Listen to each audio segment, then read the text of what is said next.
Now today in the shop I had some final sanding and final detailing on the MT09 front wheel before I could get it primed. But I was wondering if the weather was going to be in our favor. It started out to be in the teens, but it eventually, by the mid-afternoon, it wound up being just a little below freezing, and then it went above freezing. So I snuck outside real quick, got the first coat of primer on the wheels, and looking back at it, I think this might have been our really lucky day, because we are really subject to the weather lately in all the times we're painting. And we've been very lucky about finding days and picking days and doing things on days that the weather cooperated. And to be perfectly honest, today was one of those lucky days. Now this is a really unusual day for me. I have to stay flexible because the kids are moving their kitchen out of the house today, and they may need me this afternoon. But I have a day set up today, and I hope it's going to work out great. I want to finish the sanding on the wheel. May be able to get that done if I don't have any obligations over there at the kids' house. And then I want to get it all prepped up and hopefully ready for prime, because tomorrow it's supposed to go above freezing for the first time in a long time. And if it goes above freezing, I'll be able to get some prime on that wheel. Now, needless to say, every day here has been an adventure lately. We've tried to take advantage and get our painting done in between days when the weather was appropriate, and then on days when it snowed and we can be down in the cellar where it's nice and warm. It's still in the teens here. It's supposed to warm up to 20, but not go above freezing. And I don't want to paint above until it goes above freezing, and that may be tomorrow. Now, I always try to keep something in mind. When I spend time and energy doing restoration, 900 hours, the wheels on all the bikes, actually, all the paintwork, it's a lot of labor. It's a lot of energy. It's sometimes a lot of money. But the point is, you have it, unless you flip bikes, you have it for the rest of your life. Now, we had some great nostalgia video on you at the end of yesterday's video. Visit with Luciano was wonderful. I got his tank down there even, ready to go. And then going through that old footage, I found some footage of Bob Gordon. And boy, did that bring back memories. The late Bob Gordon.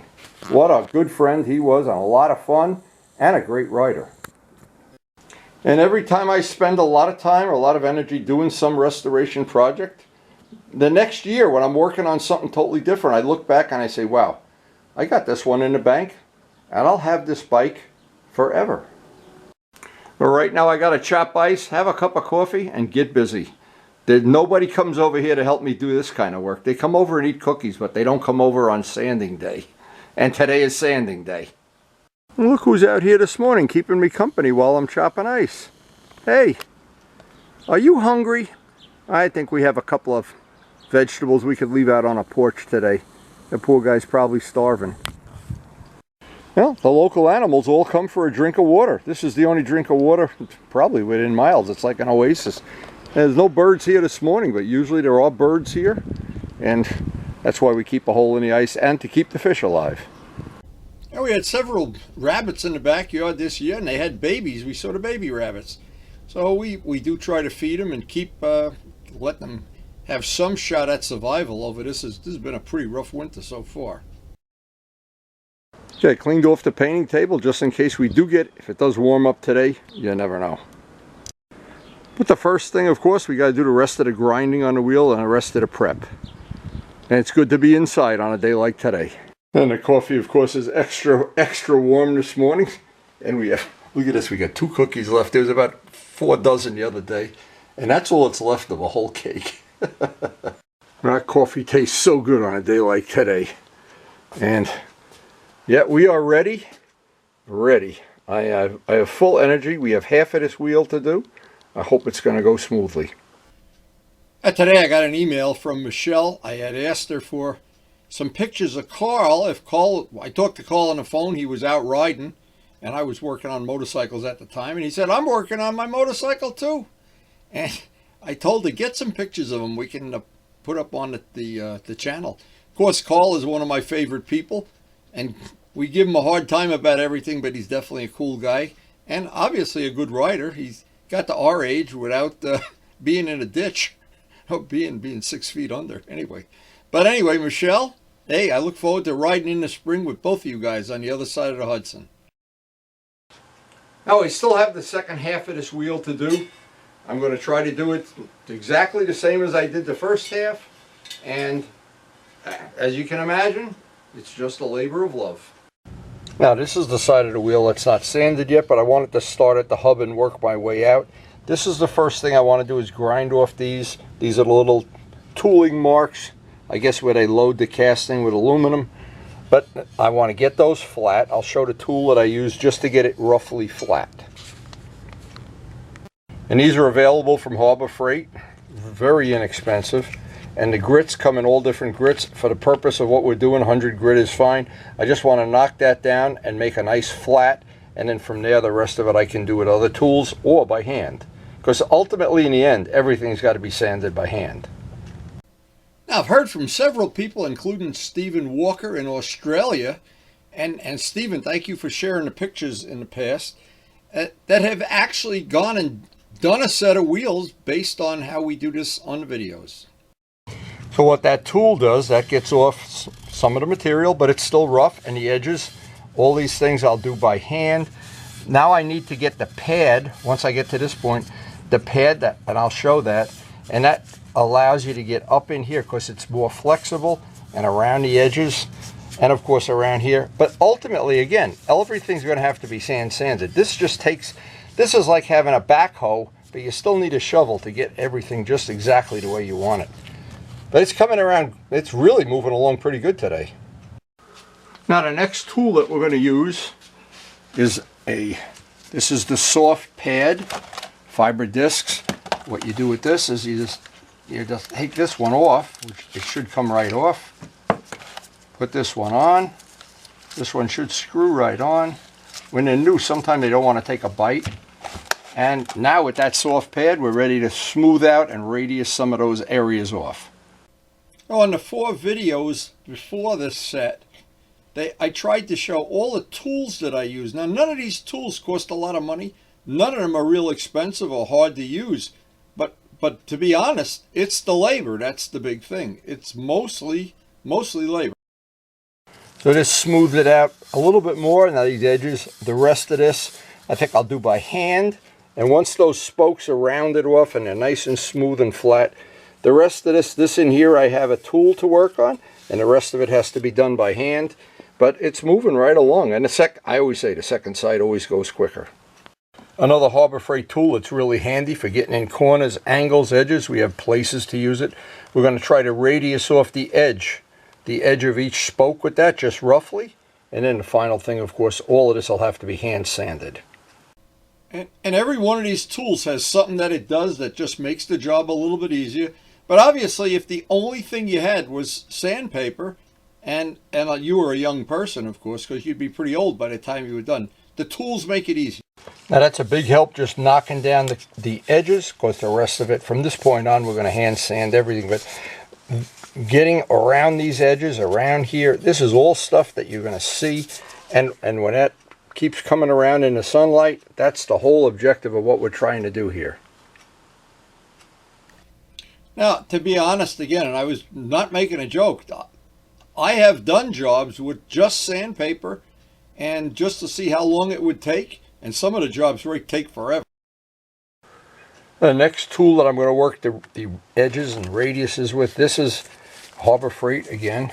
These parts just thread right off. These are the used ones. I've got a whole box of new ones. And there's pointy ones and flat ones. And what happened, here, let me get one of these flat ones.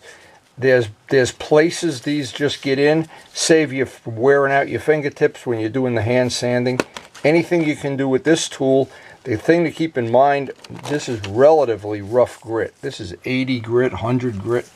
This is rough material, so if you press, this goes in an electric drill. If you press on this, you'll dig in and make a gouge, and then you've got a lot of hand sanding to fix it. So the best thing is just be gentle with this, treat it gently. But this is a very useful tool, saves a lot of hours of labor when you're going to do this kind of a job. Now another good tip, if you see the way this sandpaper is on here, you want the tool to go this way, of course. You don't want it to go this way, it'll just tear that up. And you won't get as much, you won't get almost any use out of the tool. But see how it threads on? So once you do this, you can thread that tool on. Make sure it's going, that the drill is going in that direction. It's called a climbing cut. You don't want to have it that it goes in the opposite direction if you're new to doing this kind of work. Now, when I was Joe Cassie's partner in a machine shop, the minute I started seeing how useful tools were, every kind of tool from a Bridgeport, the lathes, the grinders, the sanders, and when I saw, and I look back at the time of my life when I didn't have a lot of these tools, and I did a lot of stuff by hand, especially building model planes, not having the correct tool was such a handicap. And nowadays, with Harbor Freight, I mean, a person on welfare can afford these tools. Everything is inexpensive, and it's really, in reality, it's good enough for the kind of work we're doing. Now, I think the only tool I didn't show using it on this video is the Dremel tool, but that's on plenty of the other videos before this. But these tools really do make a job that would be labor intensive, at least humanly possible. And the last thing here, before I get sanding the whole part, I want to get the rim sanded with 220, and I'll sand it wet just to save some wear and tear on a sandpaper. But being conscious always that I don't want to radius off any of the edges that I want to see in the final paint job. Now this is where it starts to get delicate. We've done most of the machine, and now this by hand is just that delicate little thing. This is Rhino Wet Plus. The thing to always keep in mind is no matter how I get this powder coat paint, whatever I have on the surface, if I did it with sandblasting, if I did it with paint remover, it wouldn't really matter right now, because now I've got to get an etch, and I think the right etch is a 220 or even a 320 etch. I want to get on a coat of primer. I'm just thinking it might not be appropriate to rush this through and try to get it out today, because it really is cold out there. So far, it's not up above freezing, so it's going to limit me, but this is the part I've got to do the whole rim and around the edge here. And this is the part of it, sometimes you just have to bite the bullet and take your time, because this is the critical part of the wheel. You're going to see in here where it was a casting, out here, and you're definitely going to see the spokes. So this is the part of it. I just got to go have an extra cup of coffee and take my time and get used to the idea. This is going to be probably the rest of the afternoon hand sanding this part out. And on days you have a lot of hand sanding, you can just skip that trip to the gym, and you can just skip your exercise for the day. Eat anything you want for supper because you have burned up the calories. This thing is a real calorie burner. I wonder how many pizza pies I burned up doing this wheel. Final thing is just to hand sand this edge, and I want to go right around. I want to clean that edge all up. And then I'm going to start working my way up into the spokes, but wet sanding just keeps the dust down too, and it saves a lot of wear and tear on sandpaper. Now I always think it's always this last step. It's the final step when you're done with all the machines and the various tools and drills and grinders and everything. But in the end, you have to, basically, as far as I've ever done a job, if you skip this step and you don't thoroughly hand sand it, what happens is you kind of don't see it in a primer. You wipe it off, you look, and you say, oh, that doesn't look so bad.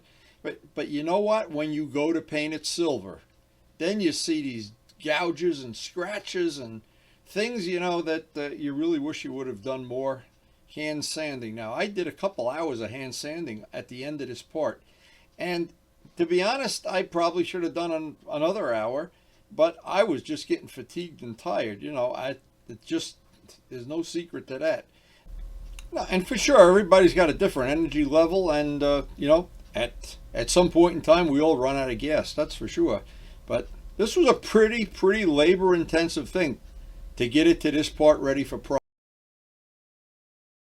And at the end, a little compressed air just to get any dirt that I can't get off with the rake.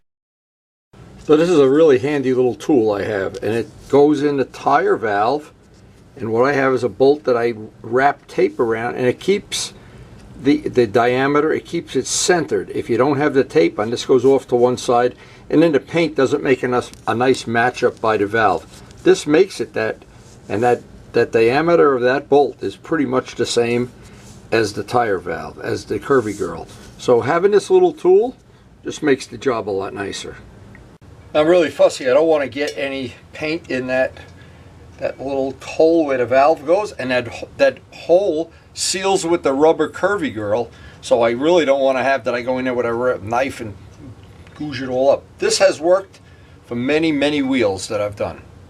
Now, believe it or not, it looks like this is off center. It isn't. That hole was not drilled exactly in the middle. I don't know if that's on purpose for some reason I don't know about, but Yamaha certainly is smarter than I am. So, but that is centered now. That's not. When I take that out, I'm going to have a complete ring around of where it isn't painted, so that the curvy girl can seat right on there. Part of the final prep is I have to get about 1/4 of an inch of this, and so what I do is use 1/4 inch tape to estimate it, which works out pretty well. 1/4 of an inch is fine. If you have 3/8 tape, it's fine. But I want the paint to go around that edge. I don't want it to end, and then I'll see a part of the wheel after I mount the tire that isn't painted. Now, once this is back masked up, then I'm going to do a final cleaning, a final inspection with my hand to see if there's any spots of, the too sharp edges, anything like that. And the temperature just went up over freezing, but it's still cold, so I'm going to try to, I'm going to try to get the primer on if all else fails. We'll see if it's our lucky day. And then it's going to have to dry overnight, and we'll decide if we need a second coat, a third coat, any imperfections we want to clean up. It looks real good, and I've done enough of them to know what this looks like when it looks all rough and uneven, and of course of the scratches, but as soon as you prime it, it looks. Here is just with my bare hand, look for any spots, because your eye is easy to fool, your hand is not easy to fool. If you don't have a good technique for this, a good trick I learned from John Pothier, you can put your hand in a plastic bag. It makes it, oh, there's a little spot right there I want to get. But I just want to do these one at a time, be very careful. I don't want to, as soon as I do get the dust off it, because I'm going to do a final wipe down with M600 when I'm done. But and these are the areas you're really going to see, so anything I can do to make them a little bit nicer, I've got the time here.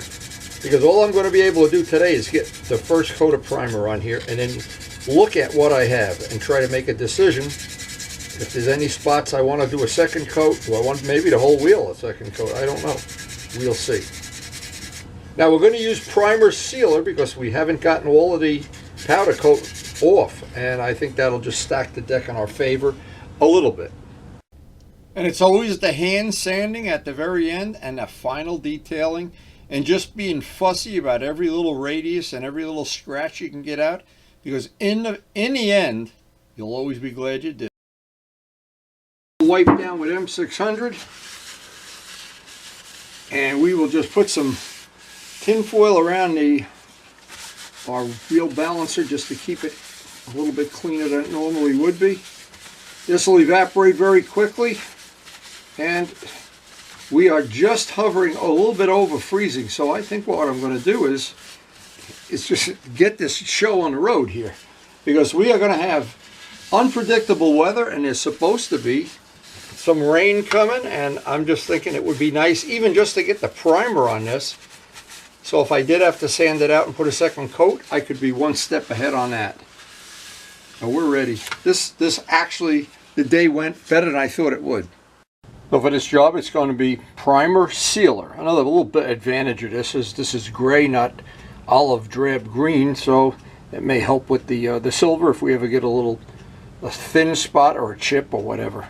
Primer sealer, and it's because we still have little pieces of powder coating somewhere on there, or little pieces of paint I want to seal that. Now, something I always tell people when you're going to paint something, you may not want to sand it, or a final coat of primer, use a brand new can because it doesn't spit. Here I got a brand new can and I get this much done, it starts spitting. So what I did, luckily I had an extra can. I went and got another brand new can. You can't make this stuff up. Here, I've just given people what I think is good advice, and I take a brand new can and it starts spitting. So I don't know. It happens to me about every 10th can. I don't know, and I've tried changing the nozzle and whatever. I just go get another can. Now, if I'm going to sand it, doesn't matter. Let it spit. This one went on, the last coat, the final coat here went on beautifully. Now I spin the wheel just to keep the runs down. Then what I try to do is look at it from various angles, different with the sun shining on it. And it looked like it laid down real good. I waited about 20 minutes, I think. Put a very light second coat on and put it downstairs.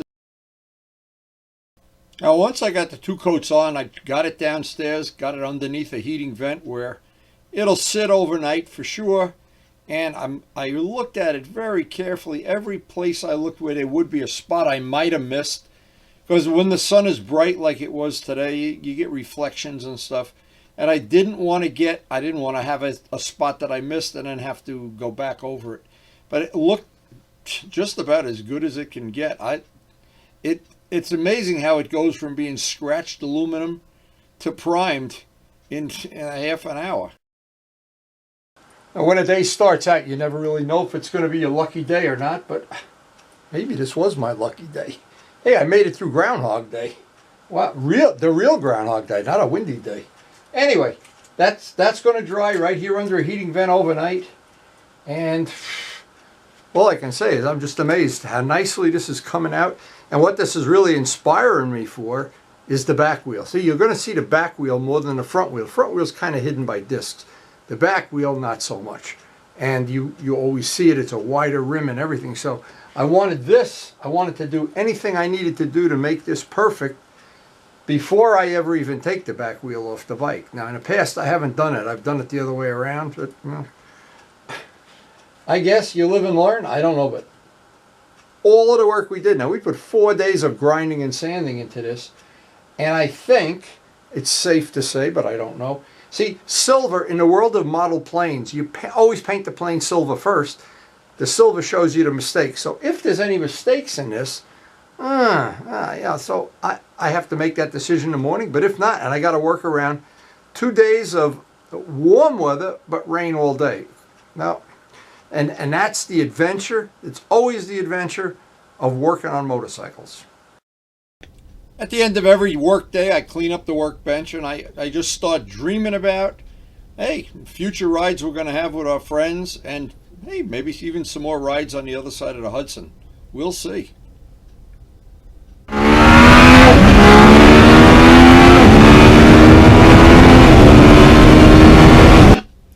And the whole purpose of doing all these restorations, there's no purpose of doing it if we couldn't ride the motorcycles. The whole reason for having my humble bike collection is because I like to ride the wheels off them.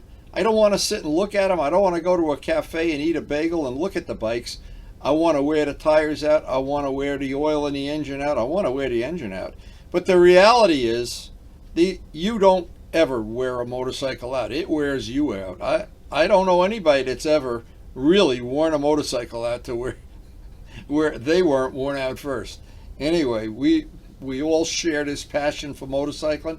I hope you have enjoyed the video. I enjoy making them. I enjoy editing, but most of all, I do enjoy riding these bikes. And